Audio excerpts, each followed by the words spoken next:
크리스천의 매너 시리즈 네 번째 시간에 주는 하나님의 말씀은 신약성경 마태복음 7장 12절 말씀입니다. 신약성경 마태복음 7장 12절 말씀, 신약성경 신면 마태복음 7장 12절 말씀 봉독할 때 살아계신 하나님의 음성을 들으실 수 있길 바랍니다. 그러므로 무엇이든지 남에게 대접을 받고자 하는 대로 너희도 남을 대접하라. 이것이 율법이요 선지자니라. 다시 한번 읽겠습니다. 그러므로 무엇이든지 남에게 대접을 받고자 하는 대로 너희도 남을 대접하라. 이것이 율법이요 선지자니라. 아멘. 기나긴 설날 연휴 모두 잘 보내셨나요? 저도 오랜만에 고향에 내려가서 양가 부모님을 뵙고 또 인사드리고 또 이런저런 이야기의 꽃을 피우며 화목한 시간을 보내고 왔습니다. 설날 직후니까요, 긴장도 풀 겸 조금 재미있는 이야기로 설교를 시작하고자 합니다. 설날 명절에 시댁에서 눈치를 보느냐, 시집살이 하랴, 또 처갓집 뒤지다거리를 하랴, 명절 증후군으로 탈진이 된 아내가 명절이 끝난 뒤에도 집에서 저녁밥을 하느라 진절머리가 났습니다. 그런데 남편은 손가락 까딱 하나 하지 않고 소파에 누워서 TV를 보고 있었습니다. 그래서 아내는 화가 머리 끝까지 나서 소리쳤습니다. 당신이 도대체 잘하는 게 뭐가 있어? 그러자 남편이 대답했습니다. 그래도 한 가지는 있지. 그러자 아내가 어이없다는 표정을 지으며 짜증스럽게 물었습니다. 도대체 당신이 잘하는 게 뭔데? 그러자 남편은 아내를 보며 빙그레 웃으며 이렇게 말했습니다. 나 당신을 만난 거. 순간은 아내는 어이가 없다는 듯 빵 터졌지만 남편을 향한 분노와 짜증이 이상스럽게 가라앉았습니다. 말도 안 되는 유머처럼 들리지만 이처럼 사람 한마디의 이 말의 위력은 사람의 마음을 폭풍처럼 몰아치기도 하고 잔잔한 바다처럼 잠재우기도 합니다. 어느 권사님이 그러시더라고요. 사랑한다고 말하는 거 그거 돈도 안 들고 공짜인데 왜 이렇게 남자들은 아끼며 사는지 모르겠다고요. 오랜 연휴 기간 때때로 서운하고 때때로 속상한 일이 뒤엉켜 있는 우리의 일상이지만 따뜻한 말 한마디, 고맙다는 말 한마디로 상대방을 배려하고 예수님의 온기를 전할 수 있는 우리 예능교회 성도님들 되시기를 주님의 이름으로 축복드립니다. 오늘은 신앙인의 배려라는 제목으로 하나님의 말씀을 함께 나누고자 합니다. 오늘 본문 말씀은 우리가 일반적으로 황금률이라고 하는 예수님의 경구입니다. 제가 다시 한번 오늘 본문을 읽어보도록 하겠습니다. 마태복음 7장 12절. 그러므로 무엇이든지 남에게 대접을 받고자 하는 대로 너희도 남을 대접하라. 이것이 율법이요 선지자니라. 황금률은 다른 말로 최상의 법칙이라고도 부를 수 있는데요. 이 황금률에 대한 유래는 다음과 같습니다. 주 3세기 로마 황제 알렉산더 세베루스는 그의 인생의 좌우명이 눈물로 씨를 뿌린 자는 기쁨으로 거두리라가 아니라 먼저 그의 나라와 그의 의를 구하라가 아니라 오늘 본문 말씀인 무엇인지 남에게 대접을 받고자 하는 대로 너희도 남을 대접하라 라고 하는 예수님의 말씀이었습니다. 그래서 그는 이 예수님의 이 가르침이 너무나도 소중한 나머지 무엇인지 남에게 대접을 받고자 하는 대로 너희도 남을 대접하라 라고 하는 예수님의 이 말씀을 사람들이 누구나 볼 수 있게 공공 건물에 새기도록 명령을 했습니다. 그리고 자신의 왕궁에는 황금으로 새기도록 하였습니다.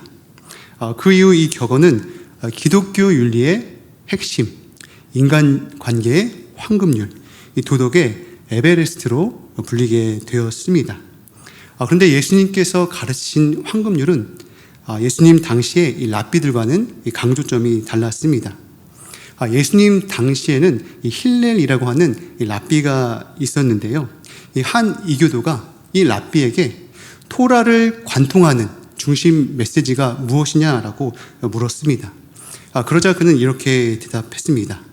내 자신이 싫어하는 일을 타인에게도 하지 말라. 이 공자도 이와 비슷한 말을 했습니다. 어느 날 공자의 이 제자 자공이 이 공자에게 나와 물었습니다. 선생님, 평생토록 지키고 실천해야 할 덕을 한마디로 알려주세요.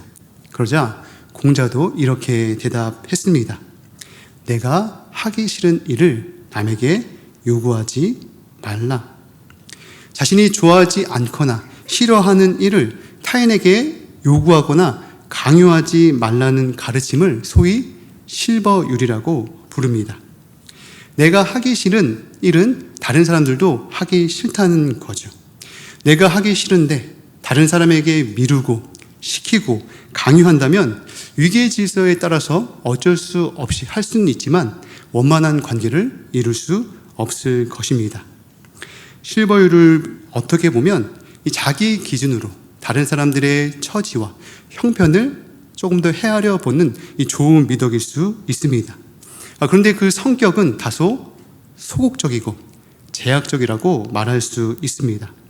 그런데 예수님께서 말씀하시는 황금률은 어떻습니까?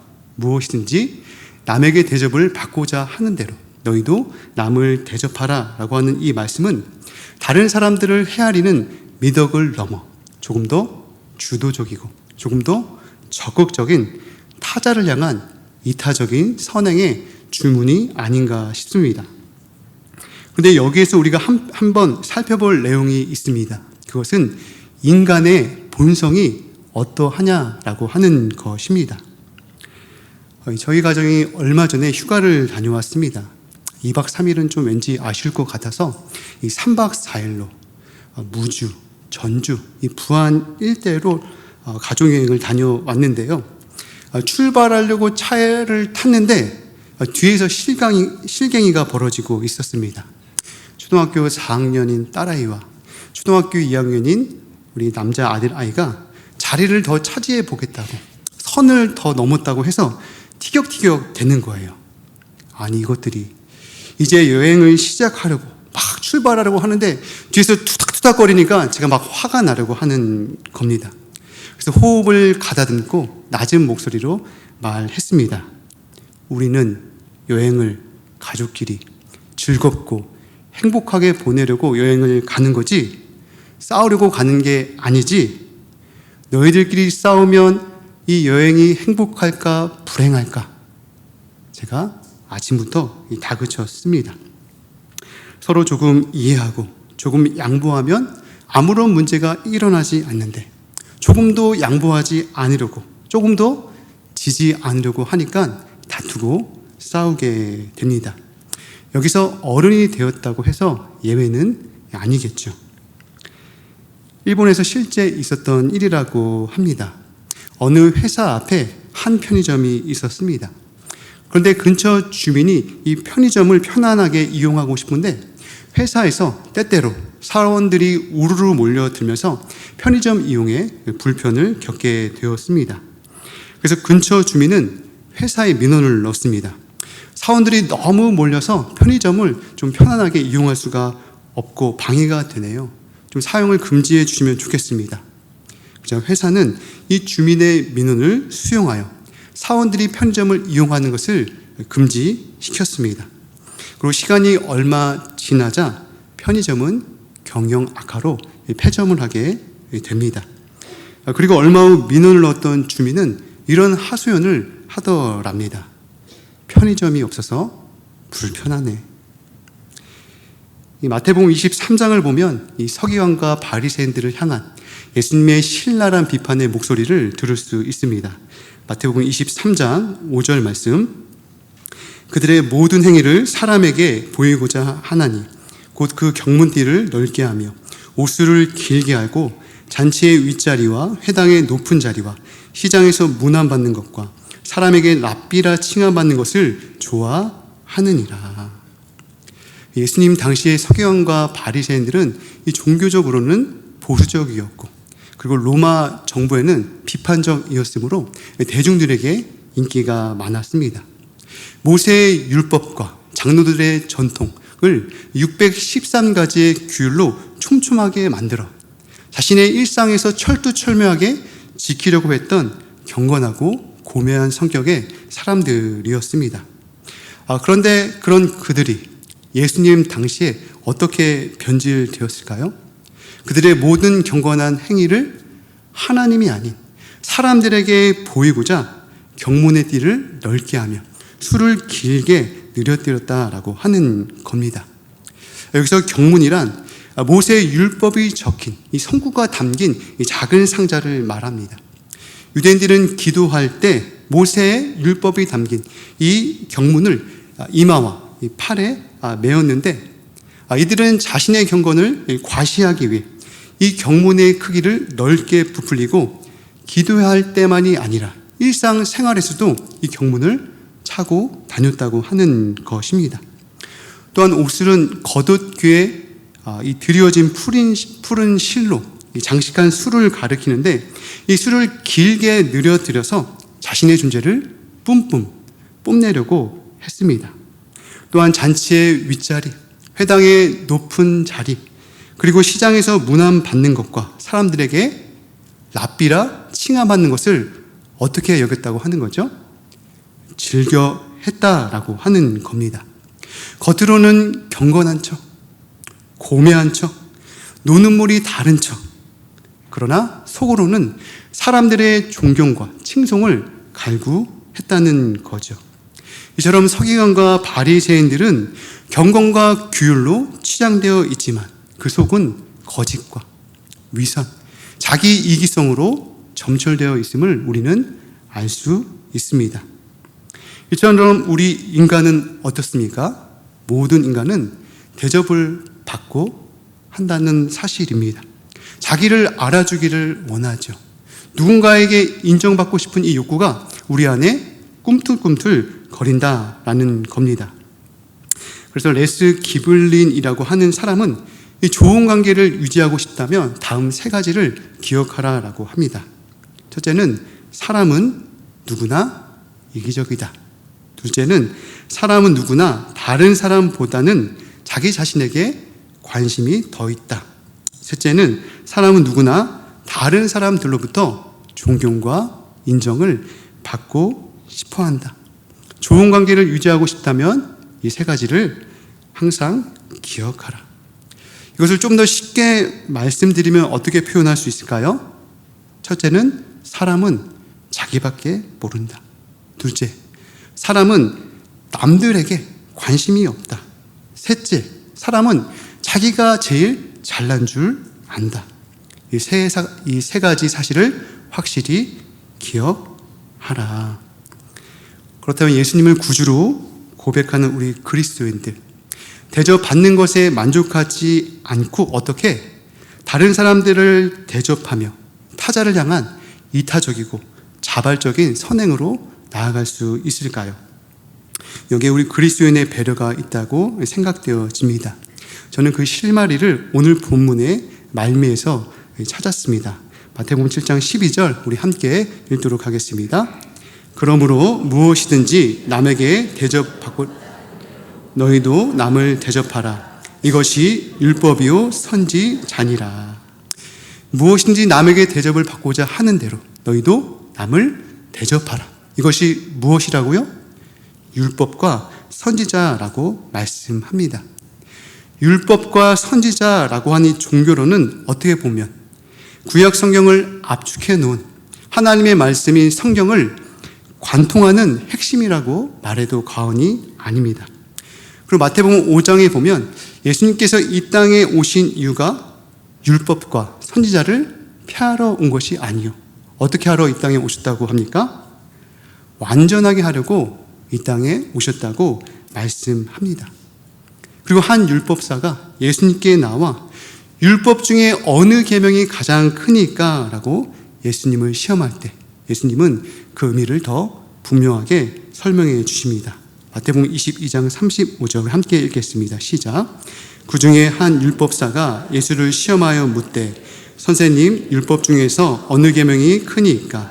예수께서 이르시되 내 마음을 다하고 목숨을 다하고 뜻을 다하여 주 너희 하나님을 사랑하라 하셨으니 이것이 크고 첫째 되는 계명이요 둘째도 그와 같으니 내 이웃을 내 자신같이 사랑하라 하셨으니 이 두 계명이 온 율법과 선지자의 강령이니라. 예수님은 율법 중에 어느 계명이 더 크니까? 라는 율법사의 시험에 구약 성경을 두 가지 계명으로 압축시킵니다. 그것이 무엇일까요? 그것은 바로 하나님 사랑과 이웃 사랑입니다. 예수님은 우리의 마음을 다하고 목숨을 다하고 뜻을 다하여 하나님을 사랑하는 것이 첫째 계명이요 내 이웃을 내 자신과 같이 사랑하는 것이 두 번째 계명이라고 요약을 하십니다. 그리고 이 두 계명이 무엇이라고 합니까? 온 율법과 선지자의 강령이니라 라고 강조하셨습니다. 그런데 중요한 것은 무엇일까요? 하나님 사랑과 이웃 사랑은 별개의 사안이 아니다라는 겁니다.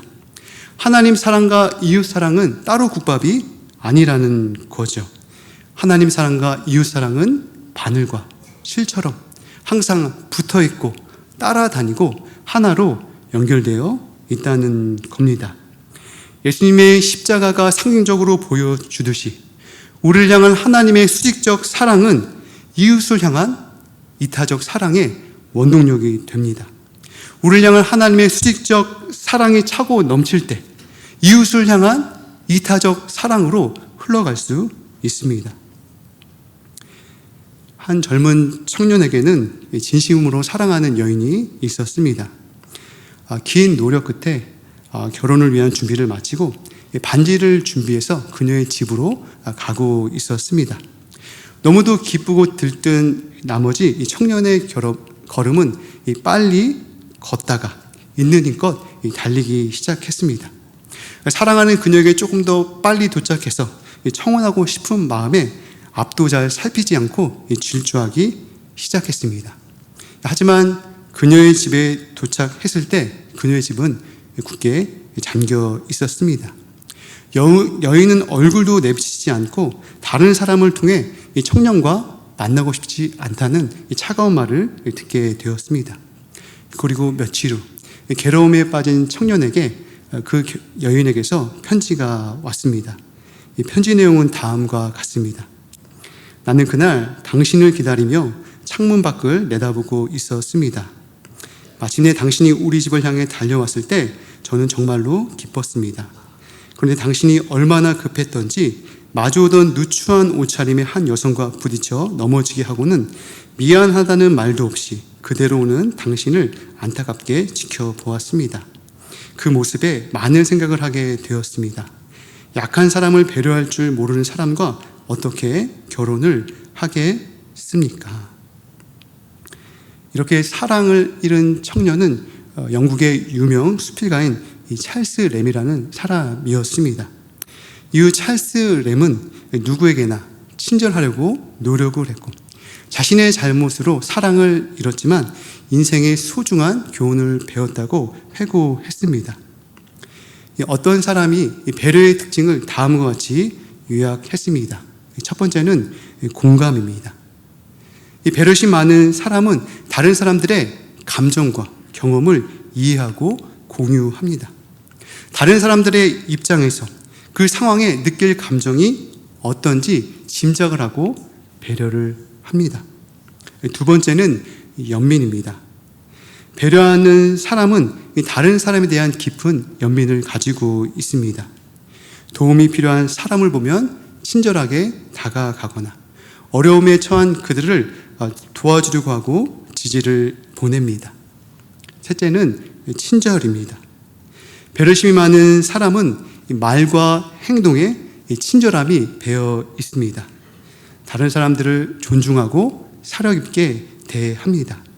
주변의 사람들을 가치 있게 생각하고 함께 있는 것이 감사하는 마음을 갖고 있습니다. 네 번째는 적극적 경청입니다. 배려심이 많은 사람은 경청하는 사람입니다. 다른 사람들에게 관심을 기울이고 판단 없이 듣고 그들의 감정과 경험을 공유합니다. 다섯째는 긍정적인 영향력입니다. 배려심이 많은 사람은 다른 사람들의 삶과 세상에 긍정적인 영향을 주려고 하는 사람입니다. 공동체는 물론이고 지역사회에 기회가 되면 기여하고자 하는 의지를 가지고 있습니다. 예수님을 구주로 고백하고 예수님을 따르는 우리는 타인에 대한 공감, 연민, 친절, 적극적 경청, 선한 영향력, 이러한 배려의 특징들이 얼마나 우리의 몸과 마음에 배어 있을까요? 마태복음 25장을 보면 예수님께서 양과 염소의 비유를 들며 최후의 심판에 대해서 말씀하십니다. 이 최후 심판 때 예수님께서는 모든 천사들과 함께 영광의 보좌에 앉아 목자들이 양과 염소를 구분하듯이 양은 오른편에, 염소는 왼편에 두신다고 말씀합니다. 그리고 임금은 오른편에 있는 자들에게 내 아버지에게 복받을 자들이여 너희를 위하여 창세전에 예비된 나라를 상속받으라 라고 말씀합니다. 그리고 그 이유를 제시하죠. 내가 줄일 때 너희가 먹을 것을 주었고 내가 목마를 때 마시게 하였고 내가 나그네 되었을 때 너희가 영접하였다. 그러자 오른쪽에 있는 의인들이 임금님께 묻습니다. 아니 임금님, 저희가 어느 때 주님께서 줄이시고 목마르시고 나그네 되었을 때 영접하였습니까? 라고 그렇게 묻게 되었습니다. 그러자 임금은 이렇게 이야기합니다. 마태복음 25장 40절 말씀 함께 읽겠습니다. 임금이 너희가 여기 내 형제 중에 지극히 작은 자 하나에게 한 것이 곧 내게 한 것이니라. 그리고 이번에는 왼편에 있는 자들에게는 저주를 받을 자들아, 마귀와 그 사자들을 위하여 예비된 영원한 불에 들어가라 라고 말씀합니다. 그리고 그 이유를 제시합니다. 내가 줄일 때 너희가 먹을 것을 주지 않았고 내가 목마를 때 마실 것을 주지 않았고 내가 나그네 되었을 때 너희가 영접하지 않았다. 그러자 왼편에 있는 죄인들이 임금님께 항변을 합니다. 주여, 어느 때 주께서 줄이시고 목마르시고 나그네 되셨을 때 우리가 영접하지 않았습니까? 그러자 임금은 다음과 같이 대답합니다. 마태복음 25장 45절 함께 봉독하겠습니다. 지극히 작은 자 하나에게 하지 아니한 것이 곧 내게 하지 아니한 것이니라 하시리니 그들은 영벌에 의인들은 영생에 들어가리라. 예수님의 양과 염소의 최후의 심판의 비유에는 어떠한 수고와 헌신으로 주님을 따랐는지 묻지 않습니다. 교회 연수는 어떻게 되고 헌금은 얼마큼 했고 직분은 어떠했는지 묻지 않고 있습니다. 다만 하나님의 사랑에 대한 귀결인 이웃사랑이 어떠했는지, 하나님의 사랑에 대한 확장인 이웃에 대한 배려가 어떠했는지 우리에게 묻고 있습니다. 인도 캘커타의 테레사 수녀는 이런 말을 한 적이 있습니다. 나는 모든 사람의 눈빛 속에서 예수님을 봅니다. 사람들과 마주칠 때면 나 자신에게 이렇게 말합니다. 이 사람은 배고픈 예수님이시다. 나는 그를 꼭 배불리 먹여야 한다. 이 사람은 아픈 예수님, 이분은 문둥병이나 괴사가 시작된 예수님이시다. 나는 그를 씻기고 잘 보살펴야 한다. 이 슬로우 처치라는 책에는 이 하나님 나라의 풍성함을 이렇게 묘사합니다. 하나님 나라의 풍성함은 우리의 탐욕을 위해 존재하는 것이 아니라 복음이 값없이 누구에게나 전해질 수 있다는 것을 나타내는 증표로 존재한다. 하나님의 풍성한 공급에 감사함을 표현하는 방법 하나는 궁핍함에 처한 성도나 이웃을 너그러운 마음으로 돌보는 것이다. 이 하나님 나라의 풍성함이 무엇이라고 합니까?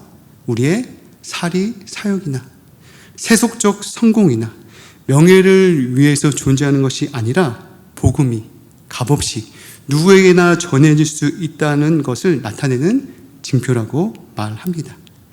하나님 나라의 풍성함에 감사하는 방법 중에 하나는 궁핍함에 처한 성도나 어려운 이웃을 너그러운 마음으로 돌보는 것이라고 그렇게 말합니다. 히브리서 13장 1절은 다음과 같이 말씀합니다. 다 함께 읽도록 하겠습니다. 형제 사랑하기를 계속하고 손님 대접하기를 잊지 말라. 이로써 부지 중에 천사들을 대접한 이들이 있었느니라. 너희도 함께 갇힌 것 같이 갇힌 자를 생각하고 너희도 학대받는 자를 생각하라. 말씀을 정리하고자 합니다. 신앙인의 배려, 그것은 어느 정도 선에서 인간의 노력과 도덕으로 가능합니다. 그러나 어느 상황선에 도달하게 되면 인간의 한계는 금방 탄로가 나게 됩니다. 우리 그리스도인에게 신앙의 배려는 온 율법과 선지자의 강령이라는 하나님 사랑과 이웃 사랑의 귀결이며 연장이며 열매인 것을 기억해야 합니다. 나밖에 모르는 이 세상 속에서 더불어 살아갈 줄 알고 혼자인 세상에서 삼위일체 하나님의 공동체성을 일깨워주며 성령의 능력 가운데 예수 복음, 예수 능력, 예수 사랑으로 배려심이 가득한 삶을 살아가는 예능교회 성도님들 되시기를 주님의 이름으로 축복드립니다.